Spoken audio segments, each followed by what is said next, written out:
What's going on, guys? Welcome to another video. I'm your boy NarikChase, and in this video, we're definitely going to be talking about season 3 of Wicked City.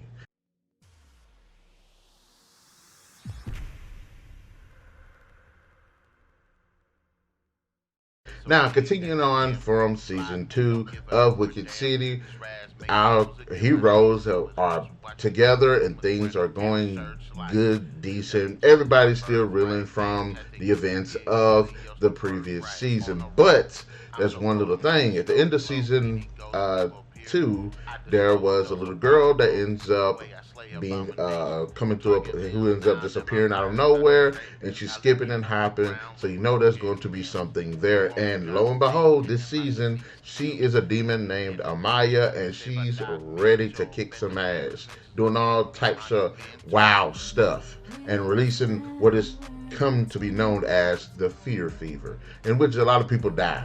I wish the season could have dived a little bit more into seeing it. We don't really see it that much. We do see it, but not the widespread scale. But it is established within the story. But having said that, yes, let's go ahead and get into it now. Angela and Darlitra are an item in this season, and I actually like that. I think it's warranted. I think they did a good job of building up to it. And Darlitra still is coming out of her shell regarding learning how to deal with other people, just normal life stuff. And I do like their relationship. I like their relationship probably more than Angela and Mona's.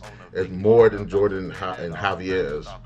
But I do like where we're going with that. Now, Mona does come back for season 3, not in a huge capacity, but she does come back. And there is, of course, that bit of tension between everybody because on one hand, you have Mona abandoning Angela, and then you have Mona abandoning all of them, in which case Mona does hurt them all, but they all do understand. And just a bit of this tension between Darlitra and Mona, you can definitely see that it's there.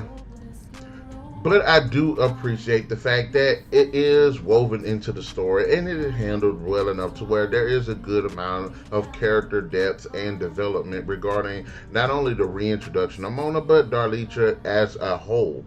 Another interesting thing that pops up in the series is that Claudette has pretty much made her redemption arc whole, though there are some things that she does seem to be holding back, especially the fact that she doesn't tell anybody that she's possessed by this Koye war goddess that was introduced in the previous season. But there is some very interesting things that they're working with there. But still, Claudette has come around to where they do trust her a lot more, even though there is still a bit of animosity. There's one thing I can say, that all of these characters have hurt each other in some way. I believe Angela is probably the least one to have actually hurt someone. And I do like it. There is a lingering effect with it. You know, even though these characters love each other, been there for each other, they're still dealing with, hey, this person did stab me in the back, and it did cost me something. But ultimately, I do love the growth of the characters.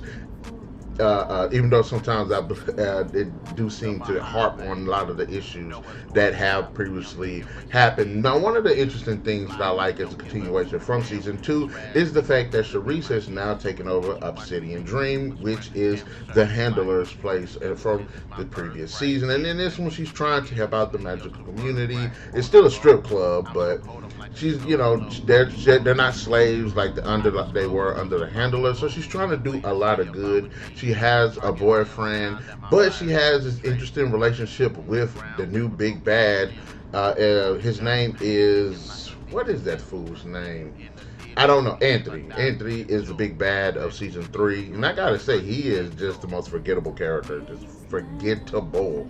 Every other villain that we've seen has been much more interesting than him.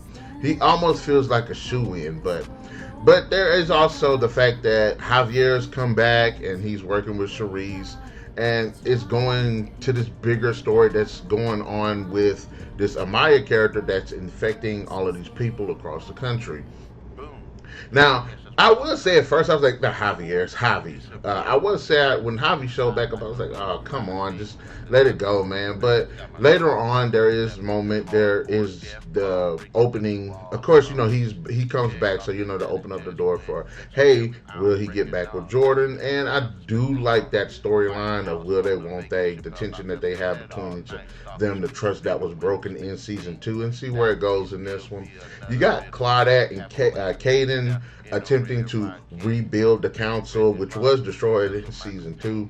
But that kind of goes into another world building thing that I appreciated about it, and just kind of how the power dynamics of the previous council are kind of still lingering now with this new council, and kind of the things that they're doing that Claudette and Caden don't want to do. Because one of the reasons they wanted to rebuild the council is to change things so that way they don't have another Julius situation. A lot of the problems that resulted in their relationship and in their lives was because of the rules from the previous generation.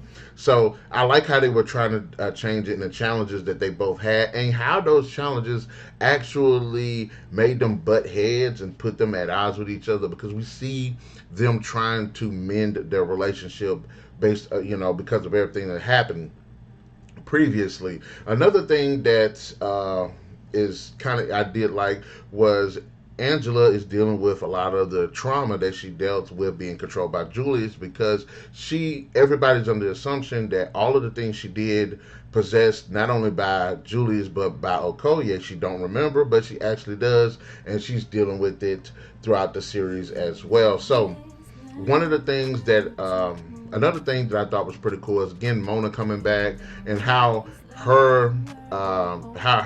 she ends up using some of the techniques that she learned from Angela to help deal with problems that she had, which ultimately helped save the day in the series. I do like that they come together. I do like that Darlitra and Mona get to a point where they accept the way things are with Angela, and it's just everybody gets into this kumbaya thing. Now let's talk about the big bad. Anthony is this really powerful guy who gets what he wants. He's basically a gangster. Somehow this gangster that everybody knows is ruthless becomes a power hungry tyrant almost immediately when he becomes a part of the council. I don't really like him. He's probably the weakest villain that we've had. If I had an issue with the handler being kind of built up to be this badass, but we don't really get to see it the way I felt like we should have, then Anthony, even though he looks good and he's got power stuff, he's just literally just forgettable. Now, Amaiah, on the other hand, that girl is creepy. The actress that plays this girl got some chops. Because she comes off as just creepy. The way she smiles, the way she laughs, the way she moves, the way she's manipulated. Now, what did throw me off was there's a girl named Rachel who Amaiah has under her control, and I actually thought she was going to actually make it to the end, that there's going to be something there with her character. Unfortunately, it wasn't. The virus that's going on, I thought it was big. I thought it did impact the story, especially when one of the main cast has to deal with it. In fact, the main cast do end up dealing with it, so I can go ahead and rewind that back. I thought the virus itself was actually pretty cool too, and how they managed to figure out how to beat it was another thing. I did, again, like Sherise. She actually has become, she's still that spicy, hot-tempered, just hood chick, but I like her. She has a lot of depth. She trying to give back to her community, and I'm not talking about the black community, I'm talking like the witches and the magical community. She's actually on a mission to actually do good with her powers and stuff. So I like that. And one of the things that I also appreciated too is how powerful these characters are, that they all have to anchor each other so that they don't try to take advantage of their powers. Because there is one point where Sherise is at the point where she could just take over people. She can control people, and she kind of had to get checked by one of the others. So I did like that. I like that Claudette also was help training them and things like that as well. Just overall, I did like this season. I thought it was really, really good. Again, more deep insight, more development between the characters. We got to see some characters return. I would have liked Camila to come back, but hey, you can't win them all. Javi came back. He didn't feel like a shoe-in, actually. He actually felt like he did contribute. In fact, they all did. The overall conclusion, the final fight, the ending of it, I thought actually left off on a really good ending. The main fight with the Amaiah chick, I wish was a little bit better, but that it was actually straight. It was straight. But and even of course it ends off on a damn cliffhanger. So I'm hoping that they'll do a season 4, but there's some things that I've seen that said it is going to be a season 4. And there's some that says it is that they don't that hasn't confirmed it. So we'll see. I'm interested in this season 4. But having said that, I think that season 3 was really really good. It wrapped up some good storylines. It allowed us to see our characters develop, see these characters grow together, and see these girls just become more powerful and just open up and flesh out the world even more. Having said that, though, Wicked City season 3 deserves 4 out of 5. I hope that they do have a season 4. And having said that, guys, in the comment section below, let me know. What are your thoughts about season 3? Did you like it? Did you not like it? At this point, who's your favorite character? What's your favorite moment? Who's your favorite villain? Be sure to let me know that in the comment section below. And also hit that like, share, subscribe, and that notification button to get the best of what we got going on. And we'll definitely catch you guys later.